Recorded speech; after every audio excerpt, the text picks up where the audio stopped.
اے ایمان والو، جب تم کو کسی جماعت سے جہاد میں مقابلہ ہو تو التفاق ہوا کرے تو ان آداب کا لحاظ رکھو۔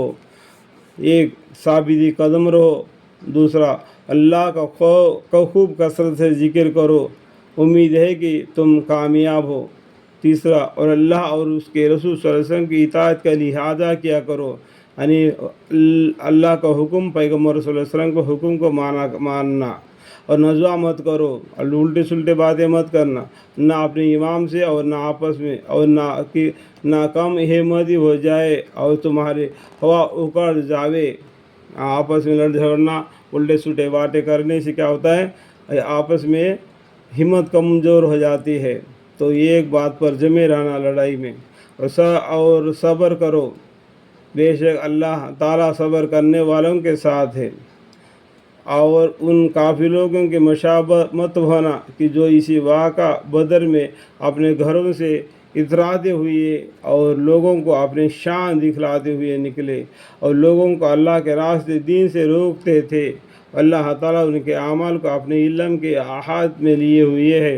اور اس وقت کا ان سے ذکر کیجیے جبکہ شیطان نے ان کفار کو ان کے اعمال خوشنما کر کے دکھلائے اور کہا کہ لوگوں میں سے آج کوئی تم پر غالب آنے والا نہیں۔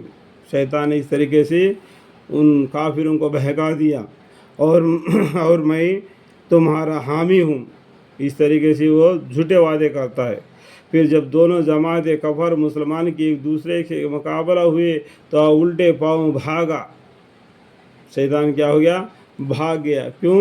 اور یہ کہا کہ میرا تم سے کوئی واسطہ نہیں، میں ان چیزوں کو دیکھ رہا ہوں جو تم کو نظر نہیں آتی۔ یعنی فرشتے پیغمبر صلی اللہ علیہ وسلم کو مدد کے لیے جہاد میں آ گئے اور کافروں کے گردنیں اڑا رہے تھے۔ شیطان یہ دیکھ کر بھاگ گیا، کہنے لگا کہ میرا تم سے کوئی واسطہ نہیں۔ دیکھو، آئین وقت پر شیطان الٹا پھیر دیتا ہے۔ تو اس لیے اللہ تعالیٰ بولتے ہیں شیطان سے بچو اور اللہ کی عبادت کرو۔ یعنی فرشتے میں تو خدا سے ڈرتا ہوں، یعنی فرشتے میں تو خدا سے ڈرتا ہوں۔ کیا شیطان کیا بولتا ہے؟ میں اللہ سے ڈرتا ہوں۔ آخر بھی کہا کرتا ہے تمہارے فعل سے بیزار ہوں، بولتا ہے شیطان۔ شیطان بھی اب انسان کے فعل سے بیزار ہے تو گمراہ ہو جاتا ہے جلدی سے۔ اللہ تعالیٰ سخت سزا دینے والے ہیں۔ اس طریقے سے شیطان بھی کہہ کر بھاگ گیا۔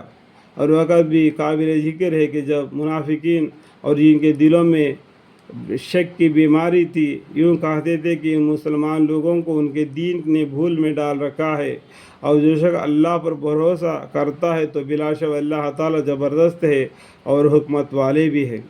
اور اگر آپ اس وقت کا واقعہ دیکھیں جب فرشتے ان کے موجودہ کافروں کے جان قبضہ کرتے جاتے ہیں اور ان کے منہ پر اور ان کے پشتیوں پر مارتے جاتے ہیں اور یوں کہتے جاتے ہیں کہ ابھی کیا ہے، آگے چل کر آگ کا سزا چھیننا۔ اللہم اکبر۔